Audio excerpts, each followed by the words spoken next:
जय दादी की दोस्तों, आज मैं आपको एक ऐसी जानकारी देने जा रही हूँ जो कि हमारे घर में साल में 4-5 बार तो हम लोग यूज़ करते ही हैं।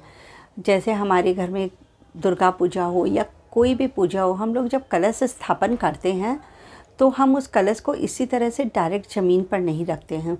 उसे हम चावल के कुछ दाने बिखेर के उसके ऊपर उस कलश को स्थापित करते हैं। मगर उसकी जगह अगर आप अष्टकमल बनाकर चावल का या तो रोली का अष्टकमल बनाकर उस पर आप कलश स्थापित करेंगी तो वो कलश बहुत ही शुभ फल देने वाला बन जाता है।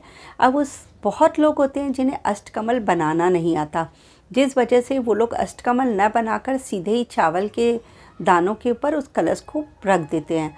तो मैं आज आपको बहुत ही सरल ढंग के सीधे ढंग से अष्टकमल बनाना सिखाऊंगी। तो आइए मैं आपको दिखाती हूँ अष्टकमल कैसे बनाते हैं। देखिए दोस्तों, मैंने चावल लिया है, हल्दी ली है और हल्दी में थोड़ा सा घी डाला है। अब इन चावलों को हल्दी के साथ इस तरह हम लोग मिलाएंगे।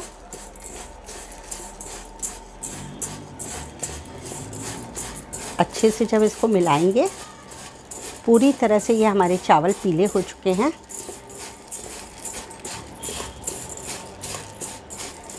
जब इस तरह हमारे चावल अच्छे से ये पीले हो चुके हैं, कितने सुंदर पीले हुए हैं।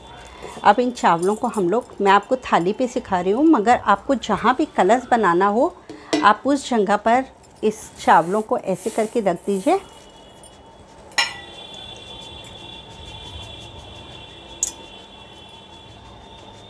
अष्टकमल बनाने के लिए इस तरह आप चावलों को फैला दीजिए। जहाँ आपको कलश बैठाना हो, ज़मीन पे या किसी ऊंची जगह पे, आप जहाँ भी कलश बैठाएंगे, और फिर अंगूठे की सहायता से इसके अंदर इस तरह से आप छेद कर लीजिए।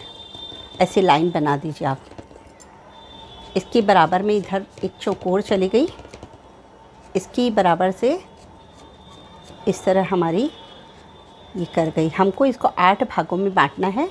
इसे 4 भागों में ये बँट चुका है, 8 भागों में बँटता है, इसीलिए इसे हम अष्टकमल कहते हैं। ये बहुत ही शुभ फल देने वाला रहता है। इसके ऊपर कलश बैठाने से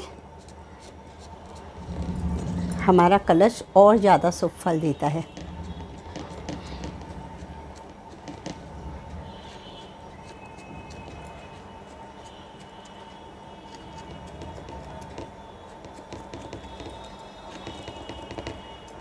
कि देखिए हमने ये बना लिया। अब हमें करना क्या है, इनको इस तरह से जोड़ देना है। जोड़ के ये देखिए,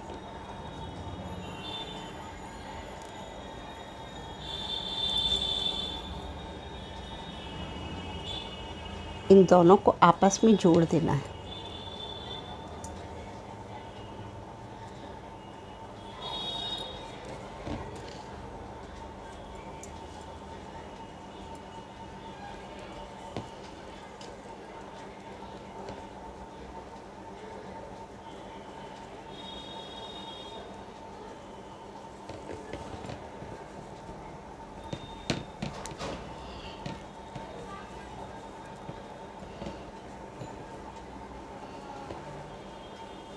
और ये जो एक्स्ट्रा चावल रहेंगे उनको हम ज़मीन पे रहे या जहाँ भी रहे वहाँ से हटा लेते हैं इस तरह से।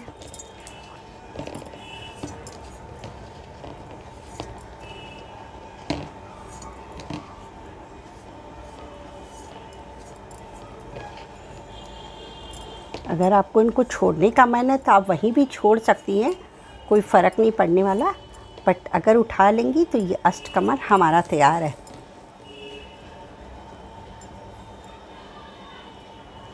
ये देखिए कितना सुंदर अष्टकमल हमारा बना है। और अब हम इसके ऊपर कलश स्थापन कर सकते हैं।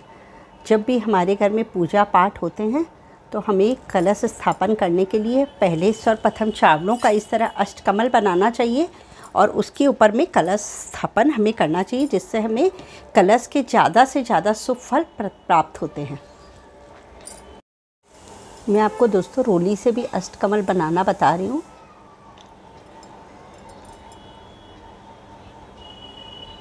कई लोगों को चावल का अष्टकमल नहीं बनाना होता है, तो आप रोली से भी अष्टकमल बनाकर और उसके ऊपर कलश स्थापन कर सकते हैं।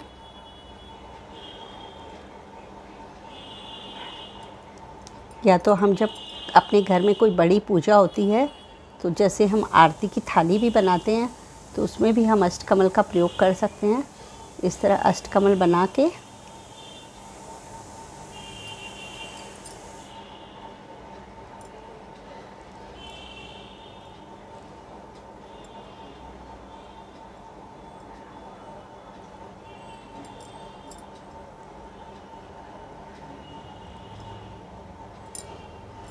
ये हमारी 8 लाइनें बनके तैयार हो चुकी है।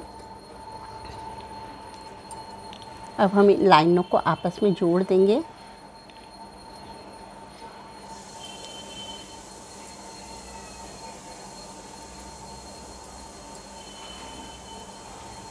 तरह से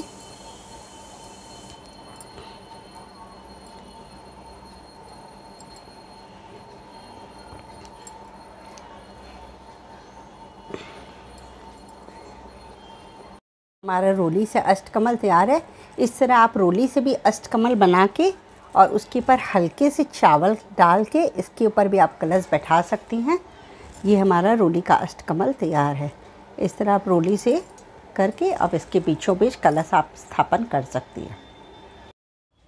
आपको मेरी जानकारी कैसी लगी दोस्तों, मुझे कमेंट बॉक्स में ज़रूर बताइएगा।